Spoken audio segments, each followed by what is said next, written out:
What's up, y'all? It's your girl, Cody D. Welcome to another episode of Beyond the Timeline. And on this episode, I have a conversation with Tony Minifield, Mr. YNOT himself. And in this episode, you all will hear me have a really in-depth conversation about how Tony went from being like an on-campus photographer to being well-known across the country for shooting some of the most beautiful wedding pictures that you've probably ever seen. So we talk about his career journey and even him discussing the sacrifices he made in his own career to get to where he is right now. And of course, we have a lot of conversations about faith because that's really who Tony is. Like, he's really rooted in his faith, and even like how his wife has uplifted him over the years in the course of their marriage, and how she supports him and how he supports her. And so it's a really beautiful conversation. So if you've ever been interested in knowing about Mr. YNOT, the photographer, Tony Minifield, this is your opportunity to get to know the man behind the camera. I hope you guys enjoy this episode. Sponsored by Quench Hydration. And today I have a special friend in the building, videographer, photographer, award-winning creative director, Mr. YNOT himself, Tony Minifield. Hey, look, I'm in the building with none other than Miss Cody herself. Oh my gosh, don't do that. I know you back when it was Cody at the tea. What was it? Oh my God, Coco's tea. That's it. Yes. She, what the girl? You make me blush. She wanted that tea.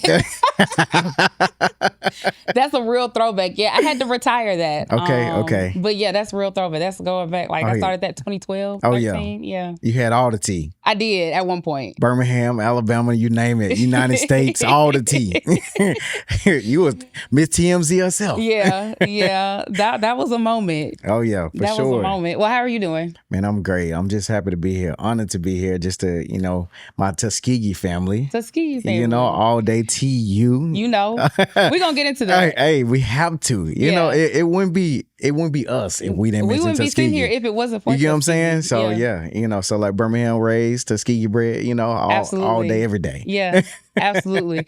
So, I mean, when you came in, you were telling me that you were down the street working and doing some editing. Is that what your day-to-day usually looks like? Yeah, I mean, it really just depends. I mean, being an entrepreneur, it can be so up and it can be down, Yeah. But it's like, it's one of those things where in the up season, you got to trust God. And your down season, you got to trust God. You gotta trust God at all times. You got to trust God at all times. And so my day-to-day, like my summer is very light.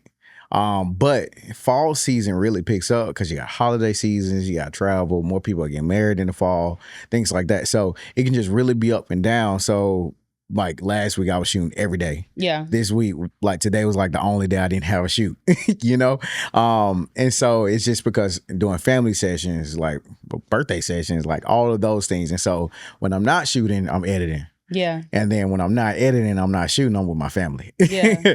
So yeah. You have the kind of, I have so many questions just based off what you just said, because I am always thinking like, how are creatives balancing doing the work itself and like actually shooting and then making the time to edit? So like, how do you balance not overbooking yourself so that you can make sure that you have time to edit? And then you also have the business management component. No, for sure. I think a lot of entrepreneurs, Christian entrepreneurs, we got to really be discerning and knowing like when God allows us to say yes and when he wants us to say no. Are you saying no a lot these days? I am, honestly. That's a blessing. And so, but it wasn't always like that. Oh, I'm sure. Yeah, and when you first start, when I first started out, I was trying to shoot everything, anything, just trying to make a few coins. Yeah. My photography started at Tuskegee. Okay, wait, before we get there, because you jumping the gun a little bit for me. Okay, I'm sorry. No, you're good. I can write a book. There. No, you're good. I want to get there, but I want to go back a little bit because again, off camera, you were talking to me about you went to Guiding Light Church. So people here in Birmingham. Yep.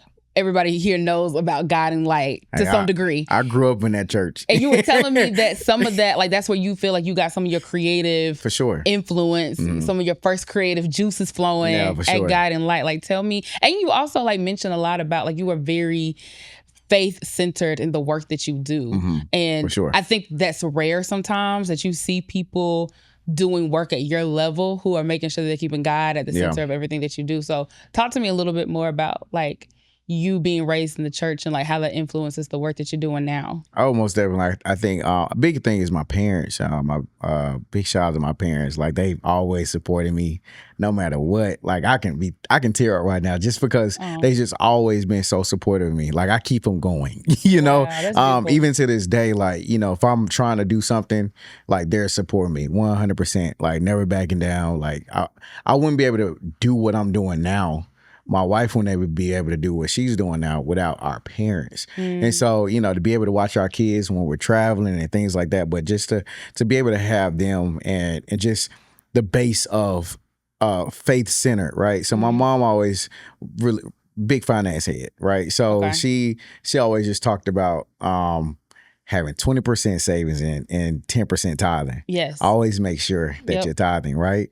And so that was something that was always been instilled into me, like financially as an entrepreneur. Spiritually being in the church, I was creatively involved with, like I said, raising and God like church up until I was like 23. And then I transitioned to another church. And so I started working with that church. And then from that church, I went to another church. And then I've always just kind of been in creative ministry, and like with God Light, there were plays. And when I went to Hollins, I ended up being like production staff during the pandemic. I moved to Tennessee to work for a church as a creative director and filmmaker. So was that always what we haven't completely gotten into how you transitioned into, okay, so this was never part of your plan was to work in church media. My degree is in architecture. Yeah, no, I know. My degree is in architecture. So when I told my mom that I wanted to go to full-time photography. She was like, what were you just paid for? Exactly. I transferred to Tuskegee University in 2012. Tony was running the yard. You were SGA president. Yeah, I was SGA president. You were SGA president. And let me just say, like, I feel like you really set the bar for what I expected the rest of my Tuskegee experience to be. Wow. Like that year was so fun to me. Like it really, it meant a lot. I fell in love with Tuskegee. I feel like so much of that was because of the student experience that you helped create on campus. But you was running the yard, and I just remember so I graduated, I think, a couple of years or maybe a year after you did. But I just know at some point you transitioned into doing photography. So I knew you as an architect major. And then I would see you come back on campus after you graduate to come back and do graduation photos. You did my graduation photos. You see it on the screen. Yes, I'll put a picture here. You guys will see some of those shots.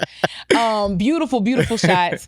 And then I just remember everybody was booking you to do those pictures. Like you was very, very popular. It was crazy. Picked up a camera 2010. What led you to even getting into photography in the first place? I think it was always in me in a sense, right? Okay. So high school, I had this digital camera. I was part of the yearbook committee in high school. I went to Ramsey High School. Shout out to Ramsey. Shout out to Ramsey. Those Ramsey Rams, I was on the yearbook committee and I had a digital camera. So I used to go around just taking pictures, right?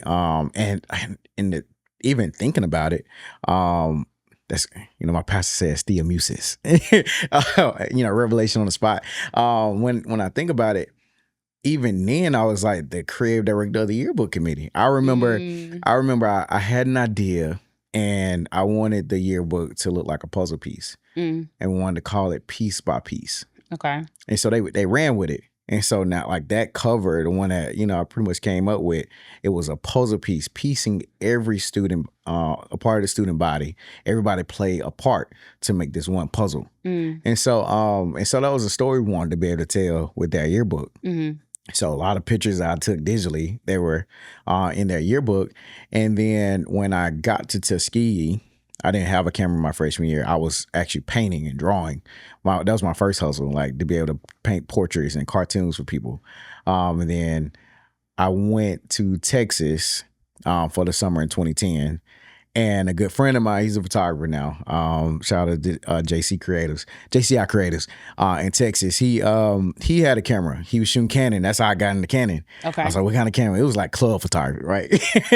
And so I was like, man, I really want a camera. So then my birthday of that year of 2010, my parents actually bought a camera for my birthday.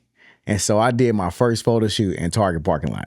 Okay. Just off the base of having fun, Yeah. right? And so I think that's the base of my business now, is to like have fun. If I'm at a wedding, 9 times out of 10, when it's about over with, I'm hopping on the mic and I'm enjoying. I want the couples to have a good experience and like just have fun. Yeah. You know, sometimes I'm the first one on the dance floor because like nobody else, y'all sitting down. Hey, y'all can watch me and I'll take pictures of myself. Yeah. You know, and so just keeping that base of having fun. And so I remember being a part of SGA and things like that. I used to take pictures at the games. A lot of campaigning, as you know, was huge at Tuskegee. And so I started doing graphic design. And so also a guy in architecture. It was like all the creatives were in architecture. Yes. Like my I do LB remember that. Osei, Yeah. you know, Thomas Anderson, like all of us, we were designing posters. Yes. And then a guy that was in my class, he was in graphics before me. So I took the pictures and he did the graphics. Okay. Like we was hustling. We was like, all right, cool. I made 50, you made 50. Like we was like, you know, just making moves, right? Right. And so I remember doing graph photos. Like I think my highest package was probably like $85 or something like that back then, you know, that's a lot of money for a college student. For a college student, $85 right? lasts you about, back then it would last you about a week. No, for sure. Yeah. Like I was just talking to my mom the other week. I was like, my freshman year, I kept on overdrafting her account. Dang. Like I'm for real. Like she said I had to connect it to her, so it wouldn't overdraft so much. And so then when I picked up a camera, like that was all she wrote. I didn't have to call them and say like, hey, I need some money in my account. I was making it. Yeah. And so I remember I literally have in my room a Ziploc bag, 2 Ziploc bags, one labeled 20% savings and the other labeled 10% tithe. And I remember I used to take all that money and take it home on the weekends to make sure I tithe that money. And that 20%, I put it towards my savings, you know, and then the remaining balance, that was what I used, whatever I wanted to do. Mm-hmm. And so in that basis, right, like that savings. So what were you saving for? Honestly, I was saving, but it wasn't until I would say when I met my wife. Really? Like I knew what I was gonna use my money for. Right. And you guys met like 20. It was 2015. 15? Okay. I took her graduation photos. Oh, okay. That's how I met. And so 2016, February 16, 2016 is when the Lord spoke to me and said, "This is your wife." Did y'all start dating immediately? We met in 2015, started dating January 1st. Or January 3rd. Okay. January 3rd of 2016. Okay. And you knew after a month? Yeah. It was a couple months, but I knew like in February, like it was one of those things where I was at the firm, right? So when you were working in architecture? Yeah, I was in Tuscaloosa. I was working full time in architecture as a visualization designer, right? And I was also doing photography. And so I met her taking her graduation photos. And so even that year, it was 2016. So then the following year of 2017, I proposed, right? But I bought the ring June 2016. Oh. And I bought it cash. And that was the savings that you have been saving since 2012? Like since college. Like, you know what I mean? Not even knowing what I was gonna like use the money for. But it was money I was saving up, right? Also it was money like when I was working at the firm, I saved money so I can buy a house. Like it was buying a house, and getting a wife. You know? Yeah. You know, so it's just, you know, like she was just so worth it. Yeah, you were sowing those seeds early. Yeah, sowing those seeds early just because, like, just being obedient, you know?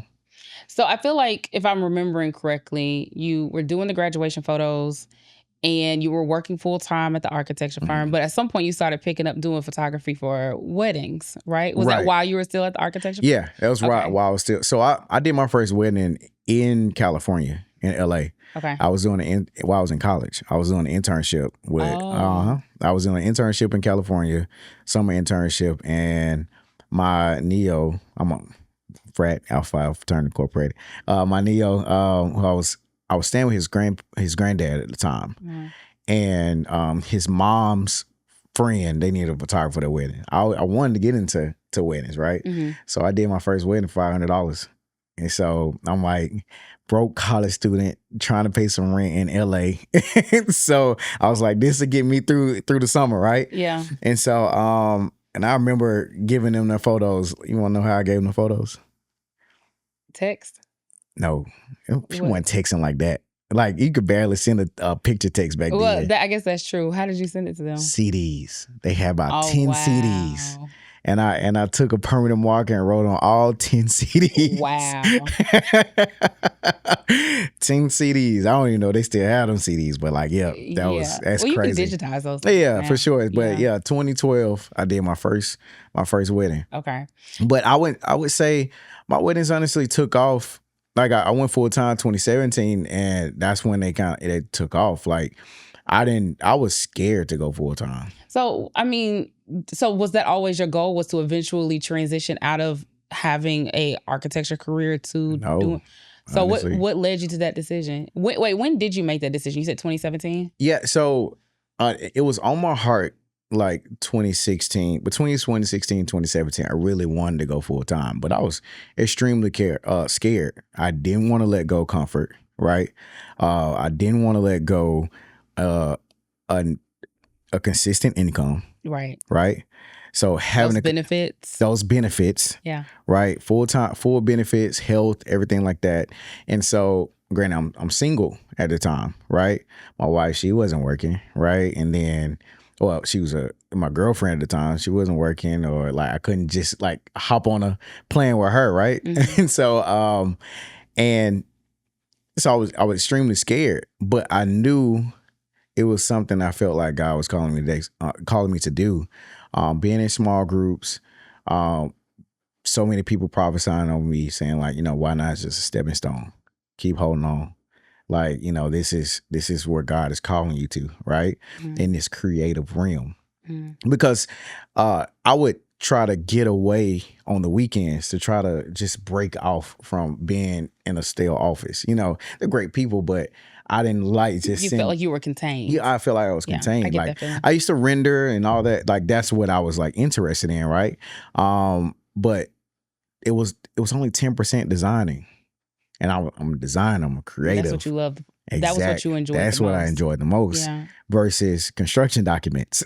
And that was most of what I was doing. So it was just like, so I felt like they saw that there was no passion in it. And so April 2017, I was called into the office, to the back, and it was like my supervisor and basically the secretary of the office. And we went back there and they were like, Tony, we're going to have to let you go.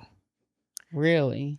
Yep. And so I was in there and I took a deep breath, looked at him, and I said, thank you.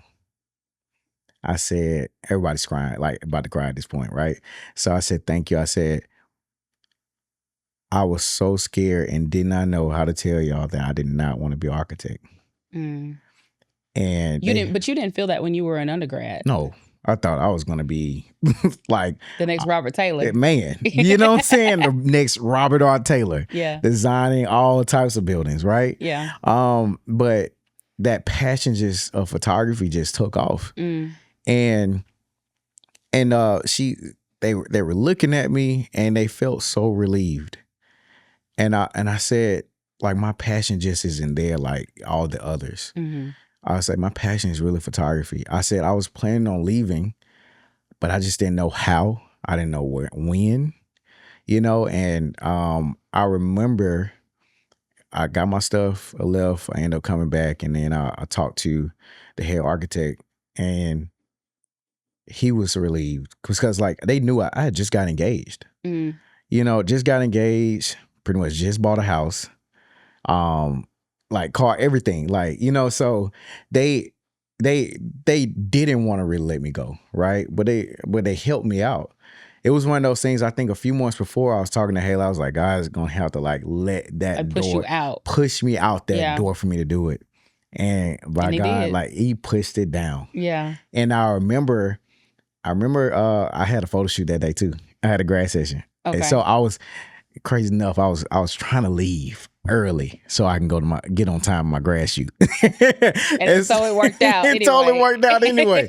And I remember I got to that grad shoot. Haley met me there, and I told her, I said, "Hey, I have some news. I was just laid off."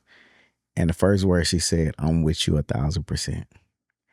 And like to be able to like have that person, a person that look me in my eye and say, "I'm here with you 1,000%," it means so much to me. Yeah. And she's still like that to this day. Yeah. Like that's my best friend. That's my like forever. You know what I mean? So that's beautiful. It's just like to be able to. You about to tear up? Yeah, for sure.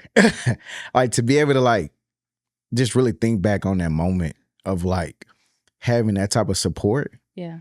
You know, I needed that. Yeah. Like here I am, a man wanting to like take care of a person I just got down on one knee for, you know?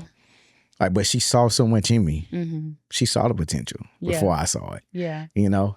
My folks, on the other hand, they were like, "What the hell?" They was like, "What is going on?" I called my mom, and I was like, "Say, hey, I was just laid off." She said, "What? What you done did?" Because I'm sure your parents are like most parents, where they're like, "You can go do your little thing on the side, but keep you a 9 to 5 no, for sure. so that you can keep your bills paid." And that's the have thing. Those benefits. Old school. Yeah. Old school don't play about them benefits. Old school don't play. But millennials, yeah, we be like, we're a different breed. Like we feel if we feel like we not getting treated right, out the door. Yeah. We gone. Yeah. It's like I can't deal with this. Yeah. I'm start my own. Right. Like, you know, Exactly. and so like that's how we are. Yeah. And so and I tell my parents, I'm like, look, I'm totally different from y'all. Like I'm like, and my sister has to tell them like the same way. Like, and that's why I say I keep them on go. Mm. You know, when I said we were moving to Chattanooga to, you know, for me to work for a church, he's like, what? So now you giving up the business? And that's another thing.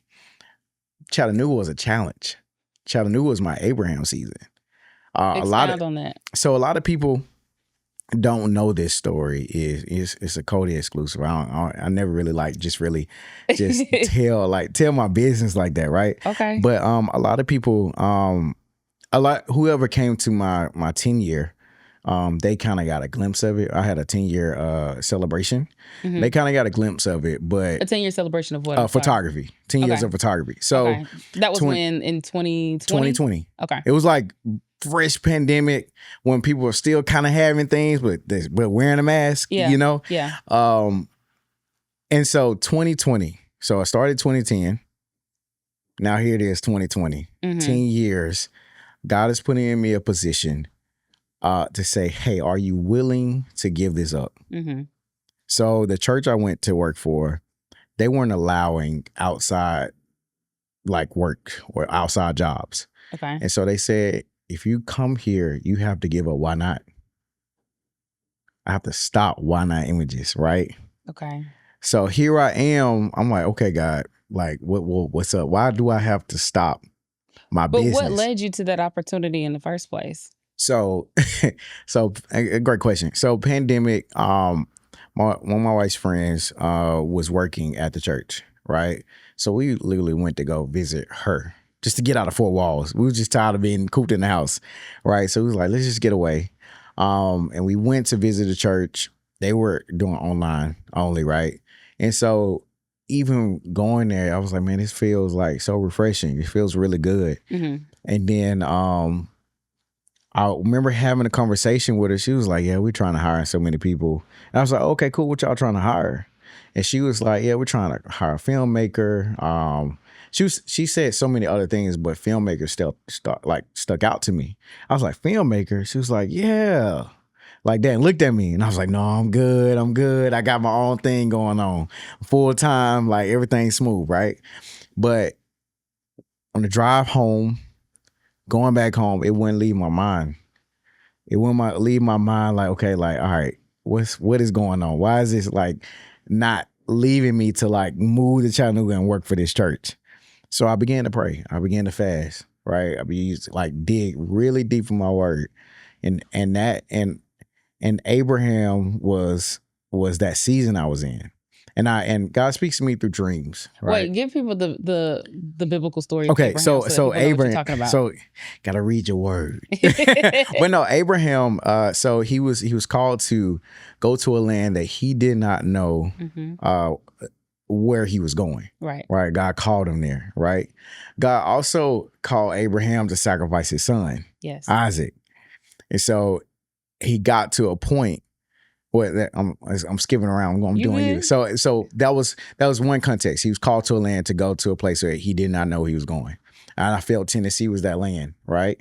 God was calling me to a new land, to leave my family, leave everything behind, right? And go to a place that I'm calling you to. You just got to trust me, right? This is the promised land, right? So we go there. So pandemic, fasting, praying, getting dreams. Crazy thing, PMJ was in my dream.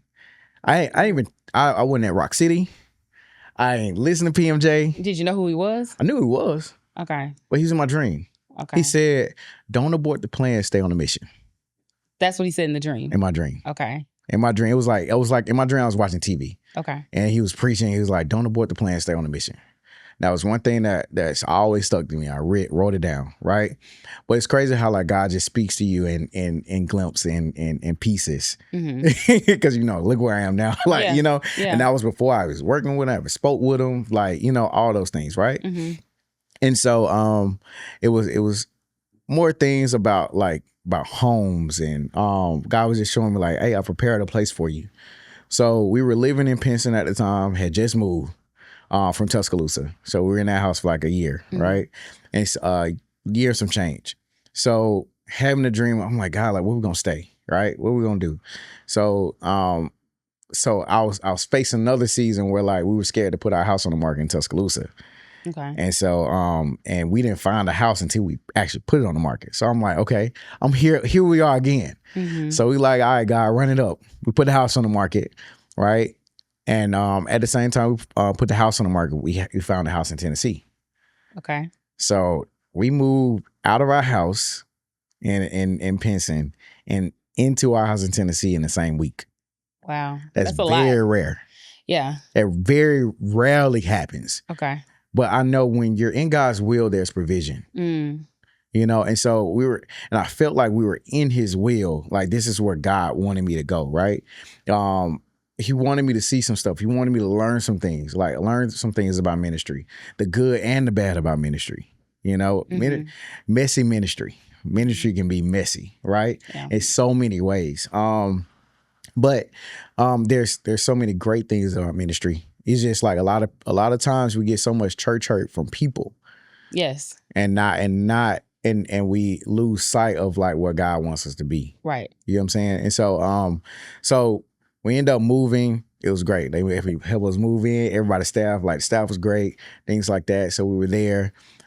So the confirmation to say let's go to Tennessee, was I was playing the game of life, right? Okay. You ever played the game of life? Yeah. So playing the game of life, and you pull two cards, right? Pull two cards is your career, and I remember pulling a fashion designer.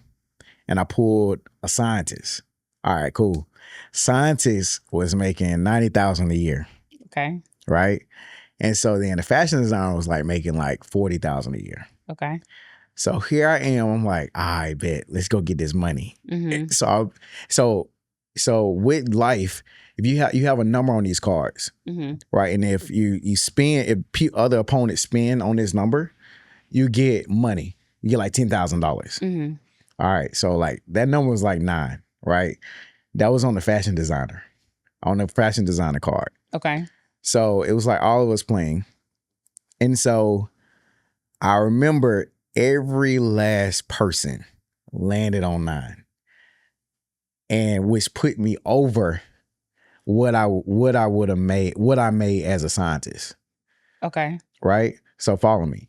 So that in that point, it showed me don't always follow the money, follow what God is leading you. Because in my heart, I wanted to choose fashion designer because I love fashion. Right. But I was trying to follow the money. Right. Right. So God showed me and so my line brother, who's also a pastor, he was there. He was like, God is trying to show you something.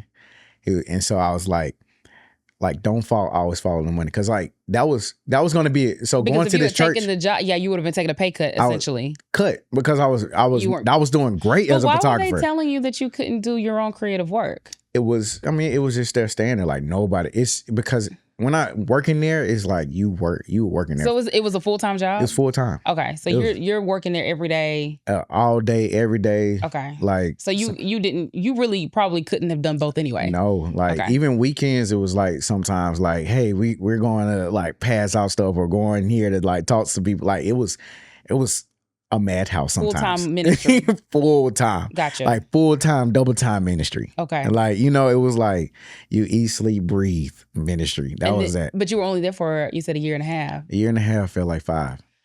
Because you didn't like it? No, it wasn't that. It was just, it was some like moral things like that was at the head of things. It just, I don't necessarily want to like go too deep into that. Okay. But it was, things were getting disjointed. Yeah. Okay. It was like a lot of chaos. A lot of chaos. Gotcha. Right. And so just trying to like fight through this chaos and but also be at a place where God is calling me. But that's interesting though. You're saying that you felt like God led you there and was giving you all these signs to get there. You get there and it's chaos. Yeah.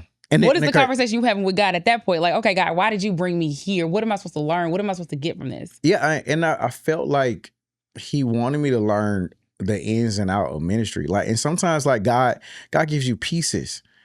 It may be 10 years from now where I would truly see a whole 100% why I was there. The seeds that you sowed. You know what I'm saying? Like, so like sometimes we won't know in the season that we're in, the season that we're currently fighting in, sometimes we won't see that. We won't know why we're here in that time until God reveals it to us.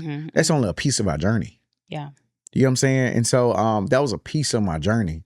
Like that, me being there as a creative director, I was working the social medias, I was cutting clips, I was doing all those things, right?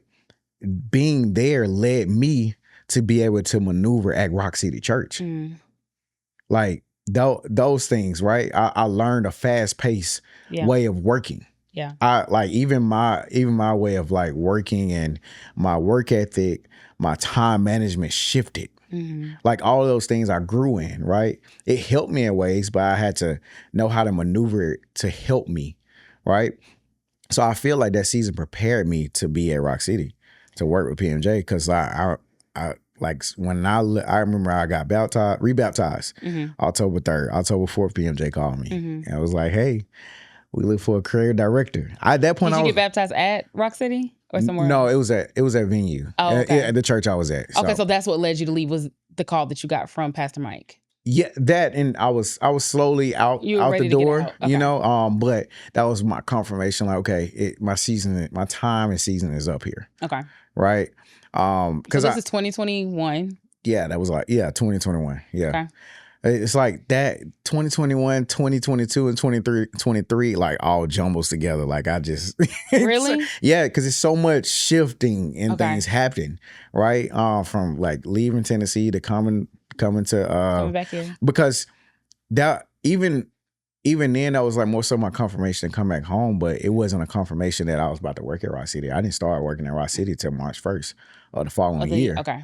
So in between time, you jumped back into doing Why Not full time. Right. Because even also that was the year I shot Kiara Shear's wedding.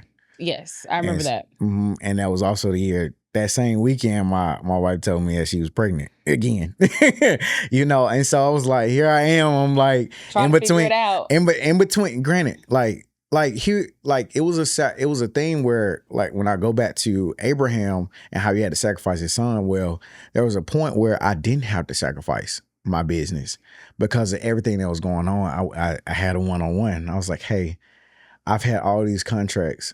Like it was crazy because I would literally have a wedding because I had contracts to fulfill. Had weddings in Atlanta like on that Saturday. Get done 10, 11 o'clock. Have to go right back to Chattanooga because I got to be up to church at 6 o'clock in the morning. I got to make sure, like, But I thought you weren't doing weddings and stuff while you was. Well, I had contracts. Oh, you had to fulfill them. Okay. Yeah, I had contracts to fulfill. So they were understanding of that. Yeah, they were so I mean, I but it was some stuff like I end up counseling. That was also stuff I had to learn through, right? Had to learn how to duplicate myself, how to have a team, form a team, like so many lessons that I had to take away from that moment. Yeah. Like you can't do life alone. You gotta have a team. You gotta be able to maneuver and have people on your side to say, hey, can you handle this for me? So Pastor Mike found you. Yeah, so like my during that summer, it was June 2021 that summer. My cousin works at Rock City. And so I called my cousin and I called her because I was like social media. I saw something that they Rock City had posted. And I was like, hey, I was like, I don't know, but I feel in my heart that I'm called to PMJ in Rock City. Right? And she was like, crazy thing is we just brought you up in a staff meeting. And I was like, whoa, what? Like that. And she was like, yeah, they like, how you let him get away?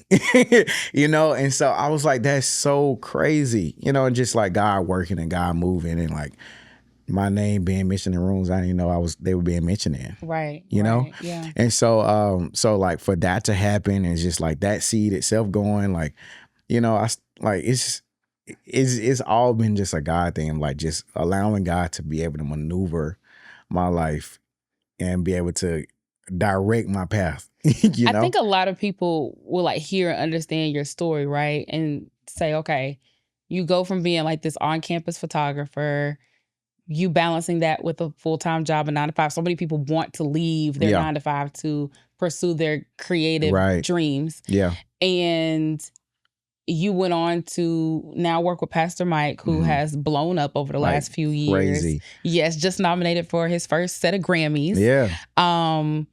And now you also have stellar awards that you've recently won. You've gone on to do magazine covers for People, Black Bride. I think some people will see that and be like, okay, how in the world did you go from here to there? Like, how do you scale your, not just like the business, but also just scaling your creative pursuits? Like, how do you go from this thing to where you're at now? Yeah. I mean, getting it out the mud, honestly. Yeah. Like, what are those things that people don't know about? Like, what you had to do to get it out the mud? Man, honestly, really real life talking to people, making connections, discernment. I do a lot with Black Bride magazine, and I remember. Yeah, y'all seem to be like this. Oh yeah. I was, like Mary, the owner, who's the CEO of Black Bride. Like that's family. Okay. She found me while I was at the architecture firm. Okay. And I remember they did my first article, like my first published article, like for my engagement session.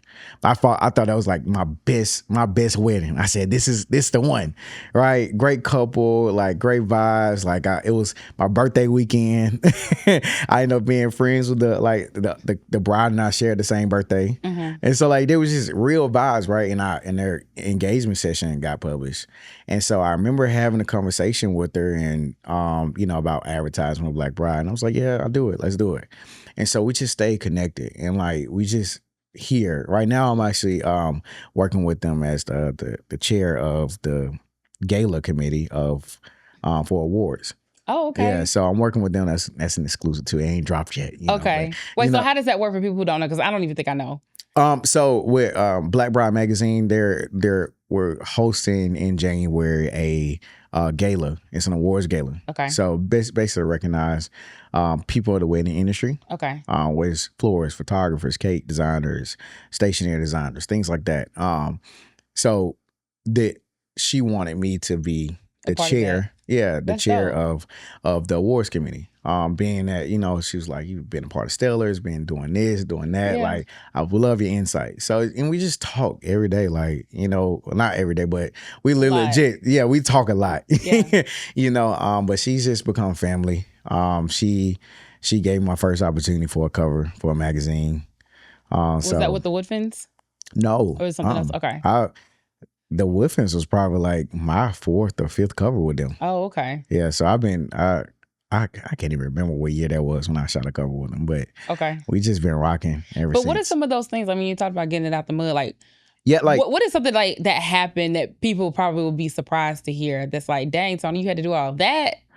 I mean, I think it's honestly, I wouldn't even say it's that deep. Honestly, it's really sometimes you have to be in the room, but not in the room, right? Using discernment, watching and seeing, okay, who are the people in the room? Getting to know every room that you walk into. Get to know who's in the room, because guess what? I'm person work behind the camera. You know, she probably then shot movies and all those things, getting where I want to go. And if I came in here cussing her out, being mean and all that kind of stuff, who am I? You know what I'm saying? And so it's like always being nice to people. Right. And like just having a heart to be able to like say, hey, how you doing? Thank you for what you're doing. You know? And that goes a long way with people. I remember my Shakira Sheer wedding. I was like, I left that wedding. I was like, they probably won't even never remember my name. But guess what? You feel like Kira? Yeah, Karen, her mama. Like when I tell you, her mama it was like an aura that hit the room when she walked in. I believe it. Right, and so I was like, she may not ever remember my name, but she probably remember how I made her feel. And before she left, she said, "Thank you so much for your kindness." You know what I'm saying? And so like stuff like that. And now it's like to be able to run into Kiara, like ran into her at the Celebration concert. She was like, hey, what's up? Like, you know, to be able to like have those connections still to be able to that rapport, that love, like, you know, her asking about Haley, all those type of things, you know? And so just being able to like just be nice and like and allow people to see Jesus in me, to see that light, you know? That's beautiful. So and that's really, it ain't nothing crazy, honestly. Like, you know, I mean, I think it's having a base of understanding who you are and whose you are, you know, and not forgetting it. Like I don't know where God's gonna take me, right? But I definitely don't. Like I'm gonna be like, man, I remember I was on your show, Cody, and here you go with Emmy award winning. Hey, speaking of, you know what I'm saying? Like, you know, I remember I was on a show, Emmys. You know, and so it's just you just never know. Like, so it's like having opportunities like this is to, you know, my Tuskegee family hit me up like, hey, I got a podcast going on. Like, I ain't about to be like, nah, I don't want to go on that. You know what I'm saying? No, I'm gonna show love. Yeah. I never know. Yeah. You know? Yeah, I appreciate that too. I appreciate you giving love to the little people. So. Yeah, I ain't no, we all here. Okay, so speaking of weddings, I have to ask, because I was talking to some of my friends, some other ski fam, and I was like, what are some questions I should ask Tony, right? And I was already thinking this, but when they said it, I was like, okay, yeah, I'm definitely gonna ask that. You know, I recently got married, and you were one of the vendors that I originally booked before I changed my wedding date. That's a whole nother story. But I remember when you initially gave me your package, I was like, Tony about to hit me with some 6-figure prices. I was like, I ain't gonna be able to afford Tony.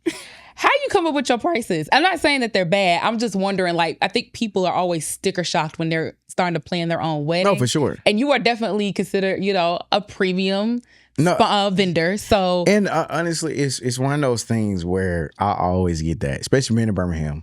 Yeah, you know, being in Birmingham, like it's just you people always feel like, oh, you don't supposed to be that much because you're from Birmingham, right? Oh, really? That's what you think? No, for sure, like that. Okay. I mean, as a Black creative, okay, right? And so they'll get my prices and be like, yo, I don't know about this one. So like a lot of times I don't shoot a lot of weddings in Birmingham.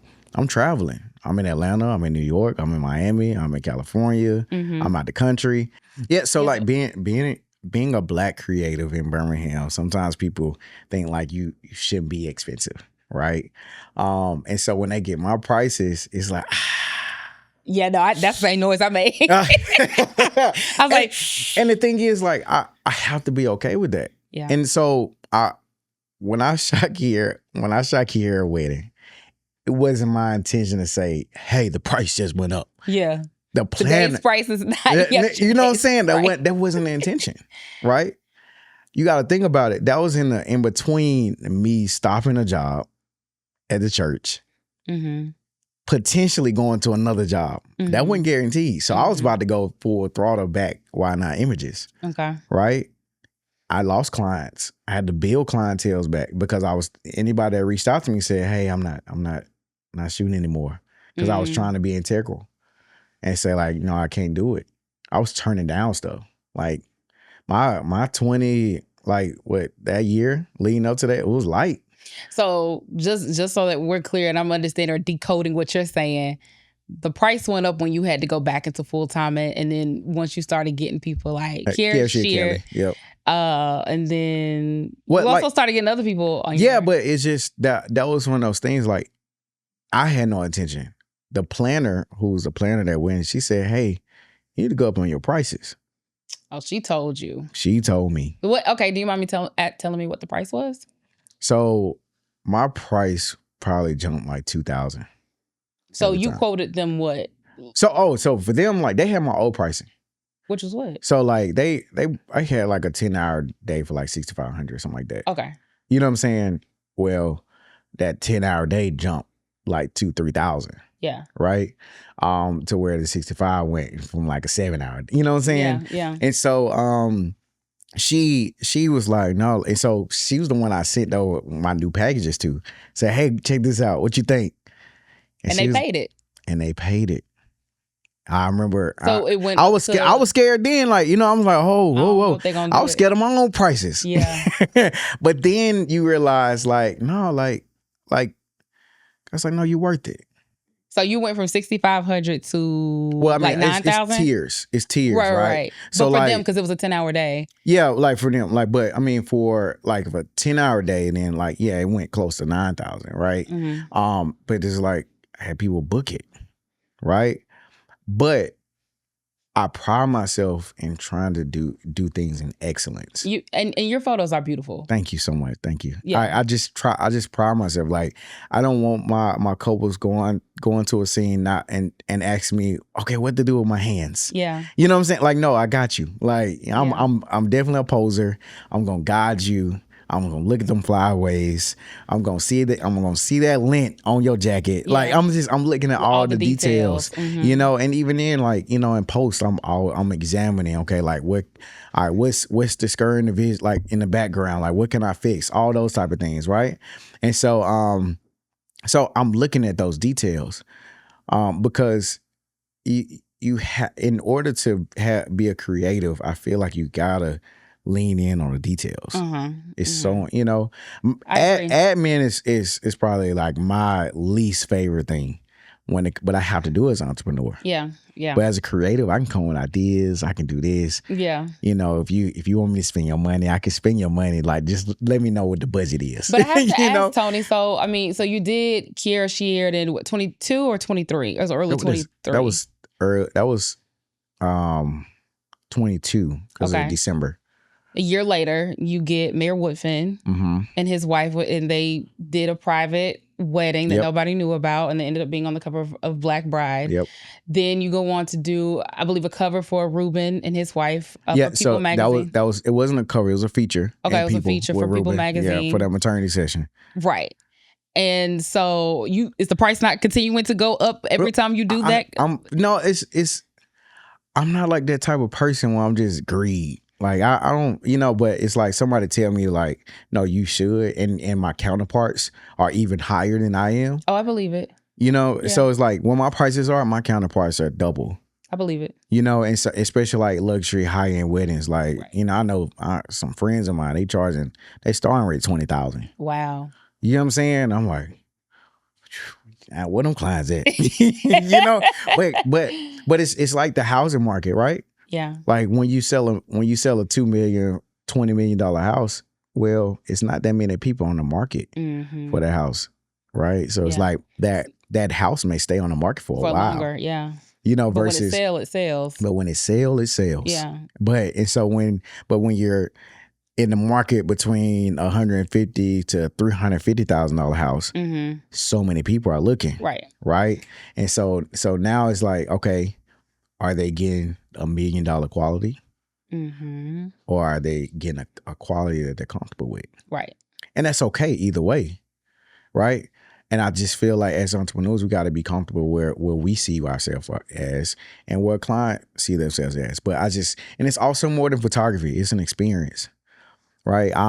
Like it's a total experience, and I think that's what we have to sell as entrepreneurs, as photographers, or creatives in general. What type of experience am I selling to a client? Right. It's more than just snapping a picture. Yeah. No, I mean, I ended up having you, I mean, and I appreciate you. You was doing me a solid because I was crazy to think that I could plan a whole wedding in 9 months while also working full time and being in grad school. It's a lot. It's a lot. It was a lot. And I had already paid you my deposit. And when I told you my due date, you were like, nah, I'm not going to be here. And I was like, what? I was Barcelona. Yes. I was so jealous, but I also shouldn't have been surprised because I was like, Tony be on the go. But I had already given you my deposit and you were like, yeah, sorry, not giving it back. But guess what? Like, we did a shoot. I was like, well, can I please have something for this $1,000? So it worked out. We did something. Yeah, you were able to do the video and the pictures and everything, and it turned out beautiful. Yeah. So I'm grateful that we were still able to. No, for sure. Like work that out. That's why I'm not that type of person where like if I feel like I can do something, because I know how it is. Like it can be expensive, right? Yes. You know, and especially for people that I know. Yeah. I'm gonna do what I can, you know, to try to look out where I can. Yeah. You know, so for sure. Well, do you feel like you've reached your dreams, like with everything that has taken place? I mean, like I said, you won 2 Stellar Awards this year. You are closely associated with Pastor Mike, who is blowing up, and you pretty much do all his creative work. Wait, one thing I didn't ask you is, when did you transition from photography to adding on videography? Oh man, probably when I shot my Line brother's wedding. I did a video for his wedding, and was it Rob or somebody else? No, it was somebody else. Okay. That was what year was that? I think that was like 2015, 2016. Oh, so you've been doing videography for a long time. I've been offering it in packages for a while. Okay. Yeah, so it's been, but of course, like it's just growth.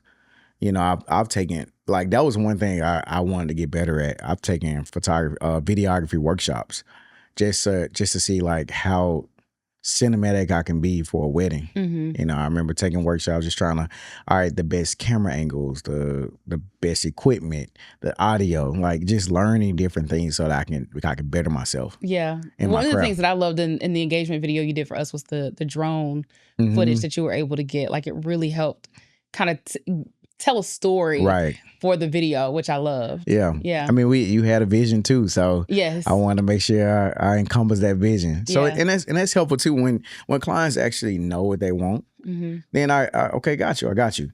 But sometimes I get clients like, I don't know what I want. Yeah, you be creative. All right, let's start at a base. How you want to feel? So I have to ask multiple questions. Yes. And to be able to reel in, so that way I can be able to create something. Yeah. For you. The same thing with PMJ with the Amen video. I had to put that together in 2 weeks. Wow. During the holiday. Wow. So it was literally December 26th. Said, hey, I want you to be able to create director for an Amen video. I got in the text. And I was like, okay, bet. When you want to shoot? And you're managing that while also like fulfilling bookings that you have with other people, and meeting those deadlines. Yeah, for sure. Most definitely. And but when I say it takes a team, it takes a village. So who's on your team? So when my wife, she shoots with me. I also have my editor. Does Haley work with you full time? Okay. Yeah, but she's also a makeup artist, so she has her thing. Yes. But I mean, I have editors that I work with. And if my workload gets crazy, I have editors. I have other shooters and all that kind of stuff. So it just ranges, but also a network of photographers. And then even with PMJ himself, like that's a different network, right? Like we got our own separate network on that side. Yeah. I didn't do that video alone. You know, Kevin Crispy Key, you know, is DP for that one. Dre, you know, helped direct on that video. So like we all won that stellar, you know. Right. It wasn't just me. But the creative concept is one of those things that PMJ leaned on me on. And so I had all these ideas that like, okay. And the crazy thing is the Amen video, I got that idea from being in Colombia. I like traveling, so I get a lot of my ideas when I travel. Okay. I was on the bus in Colombia, and the guy, he had a radio. Didn't know what he was saying. He was just rapping in Spanish.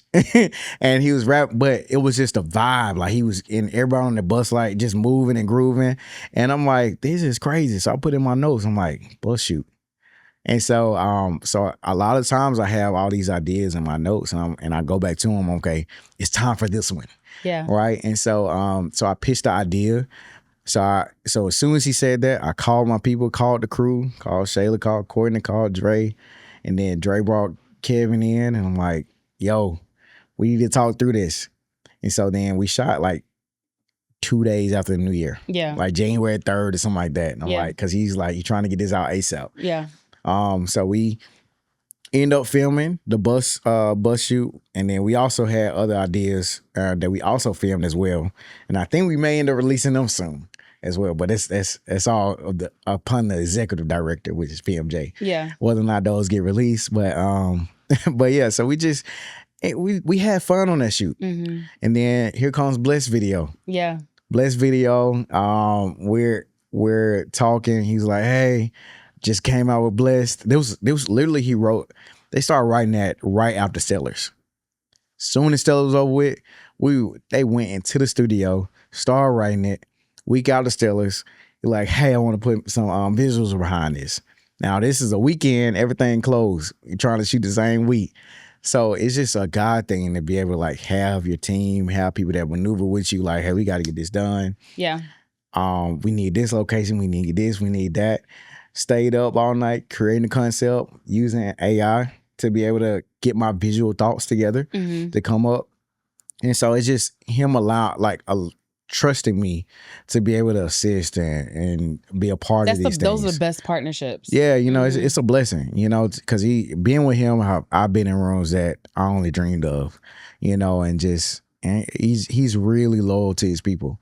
He really wants his team to succeed. So I love that. So do you feel like you've reached maybe not all of your dreams, but do you feel like I think I'm just getting started. But did you envision yourself to be where you're at right now? Like, did you? No. So you've already exceeded the dreams that you had. Yeah. And now you have new dreams that you're looking to work towards. So what do you want when PMJ won, when I went with PMJ, that was that first year where he won like all those Stellars. I remember sowing into him. I said, I want to be on that stage next year. Sowed that seed, and I win the Stellars that following year. And so like just to be able to sow, the power of sowing seeds. One thing I did learn in Tennessee that I always heard was sow where you want to grow, or sow where you want to go, right? And so it's just the power of sowing seeds, sowing that talent, and sowing it in good ground, right? You don't want to sow your seeds in bad ground; it won't grow. So you sow it in good ground, and you water it, and allow God to water it. Like it'll come, and it'll go crazy than you ever imagine. Yeah, So I believe that. So what are you wanting? What's next? What are you wanting to do? What are your next projects? What are your next set of goals?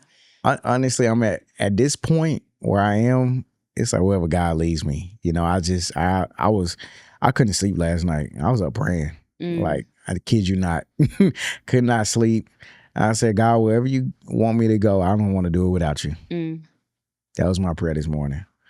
And it's like, wherever you want me to go, I just don't want to do it without him. Like, wherever he leads me, I have self goals. Of course, do I want to win a Grammy for myself? Yeah, of course. Do I want to win an Emmy? Of course I want to do all that.